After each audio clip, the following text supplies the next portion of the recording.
The room was packed. A Georgetown legal symposium titled Global Governance and National Sovereignty had unexpectedly become the most anticipated political event of the month. Diplomats, law professors, and policy advisors filled the hall, but all eyes were fixed on one table. On one side sat Pam Bondi, former Attorney General of Florida, sharp suit, sharper tongue. On the other sat Ibrahim Traoré, military officer, transitional president of Burkina Faso, and the man whose sudden rise had unsettled much of the Western world. Their session was expected to remain civil. It lasted just 90 seconds. Before tension shattered that illusion, Bondi leaned forward, microphone hot, her tone sweet but sharpened. "President Traoré, I understand your passion, but with respect, sovereignty without structure is chaos, and chaos doesn't feed people, it empowers the ignorant." Gasps, murmurs, uneasy laughter. But Traoré didn't flinch. He calmly removed his earpiece, set it down, and responded not with fire, but with ice. "In my country," he said, "we do not mistake arrogance for intellect, and we do not weaponize law to shield power from the people." Bondi smiled tightly, clearly expecting applause, but the room had shifted. Eyes had turned. Traoré continued, "You speak of law as if it is granted. Where I come from, law was denied by colonizers, denied by courts, and yet we remember it." He let the silence stretch until it became uncomfortable. "Perhaps the problem is not that I don't know the law, it's that I remember the one you forgot." Silence, then a single clap from the back, then another, and suddenly the room erupted. Bondi sat back, her face still smiling, but her jaw clenched. And Traoré, he didn't celebrate. He simply folded his hands and waited, because this wasn't about winning a moment, it was about exposing the truth. Buried beneath polished podiums, Pam Bondi left the stage smiling for the cameras, but inside, something churned. Traoré had done what no one expected. He didn't defend himself, he dismantled the foundation of her argument, leaving it fractured like a cracked courtroom floor. Backstage, a Fox News producer pulled her aside. "Do you want to go on Hannity tonight? You could own the story." Pam paused. "No, not yet. Let him talk more. The more he says, the easier it is to paint him as the radical."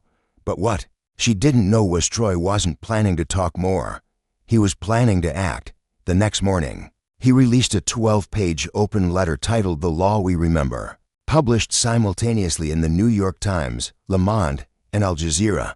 It wasn't fiery, it was forensic. In calm, methodical detail, Traoré laid out how Western-backed legal systems had invalidated land claims in Burkina Faso, jailed farmers under foreign laws, and prioritized corporations over citizens.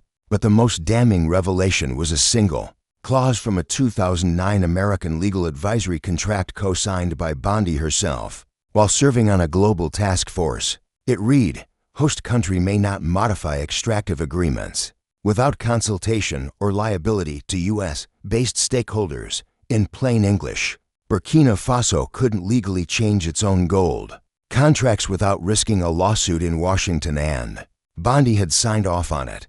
The internet exploded. Screenshots of her signature surfaced. Traoré's annotated commentary went viral. A hashtag trended, #the law she forgot. CNN picked it up, then The Intercept, then TikTok. Bondi's team scrambled to get ahead of the story, but it was too late. The narrative had shifted. This was no longer about whether Traoré had the legal standing to speak. It was about whether Bondi had ever applied the law fairly. The upcoming CNN debate, once billed as a balanced conversation on global justice, was no longer neutral. Pam Bondi arrived first, poised, confident, dressed in crisp ivory. Her talking points were ready, but the world was no longer listening in the same way. They said Traoré was manipulating history, anti-capitalist, theatrical, performing for the cameras. But when he stepped onto the stage, holding nothing but a single yellow folder, the atmosphere changed. Host Jake Tapper welcomed both guests and gave Pam Bondi the floor first. She didn't waste a second. "This isn't about gold or contracts," she began.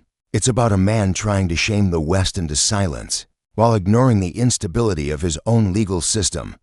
Then she turned to him directly. Tell us, Mr. Troy, what court in Burkina Faso ruled that your revolution was legal? Troy looked up slowly, then opened the yellow folder. No court did, he said calmly, because your contracts made it illegal to oppose you. He held up a photocopy of an internal memo from a U.S.-based legal consultancy. This document, drafted by your team, refers to my country as a risk environment and outlines how to suppress civil dissent. Through policy pressure, Pam's posture stiffened. You're quoting out of context, she said. Then, let's read more, Troy replied. He flipped through the folder, reading aloud line by line. Contain rural mobilization, expedite external arbitration, neutralize local judiciary leverage. Each phrase landed harder than the last. The audience was frozen. Even Jake Tapper stayed silent. Pam tried to maintain her composure, but her smile faltered. This isn't a deposition, she muttered. No, Troy said without hesitation, because if it were, I'd be asking under oath. That line went viral before the commercial break. When the cameras returned, the internet had already exploded. Hashtags spread like wildfire. Hashtag deposition debate. Hashtag under oath Pam. Hashtag Troyer. And for the first time in her long political career, Pam Bondi didn't finish her closing statement because in that moment, she wasn't the prosecutor. She was the one on the stand. He didn't need to speak. Instead, his office released something quiet but devastating, a scanned page from a colonial-era land registry in Burkina Faso. Back when it was still under French control, entire villages were labeled undesignated economic zones by French legal officers. At the bottom of the page, in Troy's own handwriting, one bold line: "We were never lawless. We were just overruled." That quote hit harder than any lawsuit. Pam Bondi's legal team convened in a closed-door meeting. One advisor suggested launching a counteroffensive, demanding a retraction from Troy or challenging the claims made by Leela. But her media strategist shook his head. "The more we fight him," he said quietly, "the more we prove his point." Meanwhile, across campuses in Washington, D.C., Dar es Salaam, and Sao Paulo, students were hosting forums titled "The Law We Forgot," inviting legal scholars to dissect Western dominance in global legal frameworks. Troy's name was on every flyer. Pam's wasn't mentioned at all. That's when the realization struck her, chilling and unshakable. She wasn't just losing the argument, she was becoming the lesson. A month later, Pam Bondi was invited to a closed-door roundtable hosted by a prominent think tank in D.C., one of those rooms where former officials reframe narratives and rehabilitate reputations. The theme: rebuilding trust in global legal norms. But from the moment she entered, she could feel the shift. The nods were colder, the handshakes shorter, and at each seat, someone had placed a printed copy of Troy's open letter. She scanned the room: law professors, ex-diplomats, a few off-the-record journalists, and seated at the end of the table, Amadou Dio, a respected West African trade lawyer and one of Troy's former legal advisors. Pam began carefully. "We must remember that structure, not sentiment, is the backbone of law." She smiled, hoping to anchor the tone, but Dio leaned forward. "Ms. Bondi," he said calmly, "what you call structure we remember as submission." A few heads nodded. Pam tried to steer the conversation back. "No one is questioning your experience, Mr. Dio." But he cut in smoothly. "No, we're questioning yours." Silence. Then Dio reached into his briefcase, removed a folded contract drafted by a U.S.-backed legal firm, and read aloud: "All disputes rising between resource companies and host nations shall be settled in international arbitration courts, based outside the host legal jurisdiction." He looked up. "That's what you signed off on." Pam froze, not because she didn't recognize the document, but because she did. It had been buried deep in the appendices, hidden beneath layers of legal jargon and technicality. And now it was being read aloud like a verdict. Someone from the State Department cleared their throat. "Let's not make this personal." But the room had already shifted. It wasn't personal, it was structural. And in that moment, Pam Bondi had become the embodiment of everything they were trying to dismantle. She looked down at her notes. They no longer sounded like law. They sounded like excuses. Pam didn't respond. Instead, She vanished from public view, no panels, no commentary, no rebuttals. She canceled her appearance at Columbia Law, declined even the friendliest interviews. But the internet didn't stop. Clips of her confrontation with Troy kept circulating, used in university lectures, activist documentaries, even memes. One viral side-by-side showed Pam at the CNN debate accusing Troy of ignorance, while Troy calmly read aloud legal text she had co-signed, then let the silence hang. The caption read, "One spoke, one knew." Even conservative legal blogs, normally her defenders, began to distance themselves. One post read, "The law isn't about control, it's about credibility," and she lost both. Meanwhile, Troy never made it personal. He launched a project instead, a digital archive called Forgotten Clause, is a transparent, searchable database exposing legal agreements that had quietly undermined national sovereignty. Across the global South, it was precise, unapologetic, and devastatingly effective. Pam's PR team scrambled to contain the damage, releasing a statement, "While we respect President Troy's perspective, the complexities of international law shouldn't be reduced to social media snapshots," but that only worsened things. Now, people were asking if he explained it in a sentence. Why does she need pages of complexity to defend it? At a legal conference in Berlin, a young law student stood up and asked a Western professor, "Is international law still law if it only protects the powerful?" That quote went viral too, and in quiet offices across D.C., donors and senior advisors started murmuring something Pam hadn't heard in years. She's a liability now. Pam wasn't just losing arguments. She was losing the one space where her authority had always lived, the narrative, and in its place, Troy's voice echoed, measured, quiet, and impossible to dismiss. One quiet evening in Ouagadougou, under the warm glow of lantern light, President Traoré met with his legal team, not to gloat, but to act. He placed a single sheet of paper on the table, a clause from a 2009 agreement, one Pam Bondi had once defended. But now his team had found its weakness. "This clause," he said, "was written with the assumption that we would never understand it, but they forgot we've lived its consequences longer than they've studied its language." With deliberate clarity, his administration announced a bold legal move. Burkina Faso would file a motion with the International Court of Justice to challenge the enforceability of historical agreements that undermined a nation's right to renegotiate extractive contracts. Pam Bondi's name wasn't in the filing, but her signature was, and within hours, global headlines erupted. Traoré targets colonial clauses, Burkina Faso versus global arbitration. The Pam Bondi signature that came back. In the U.S., Bondi's former colleagues began to distance themselves. One former law partner told Politico she didn't write the clause, but she didn't challenge it either. By morning, reporters gathered outside her home. She offered no comment because Pam Bondi had realized something she couldn't undo. The clause she thought forgotten was now history's Exhibit A. And Traoré wasn't just delivering a message, he was rewriting the textbook. For the first time in decades, a colonial-era contract was on trial. At the African Legal Renaissance Conference in Addis Ababa, the most prestigious legal event of the year, hundreds of judges, ministers, and scholars gathered. Traoré was not expected to attend, but on the final day, without announcement, he entered quietly. The keynote speaker, a prominent constitutional scholar from South Africa, paused mid-sentence, then addressed the room. "Ladies and gentlemen, we are joined by someone who did not just speak of justice, he put it on paper." The room erupted in applause, a standing ovation not for rhetoric, but for the man who had challenged legal silence with legal substance. Traoré didn't take the podium. He sat in the back, notebook in hand, as jurists and students presented case after case, citing his filing as a new precedent for sovereign legal review.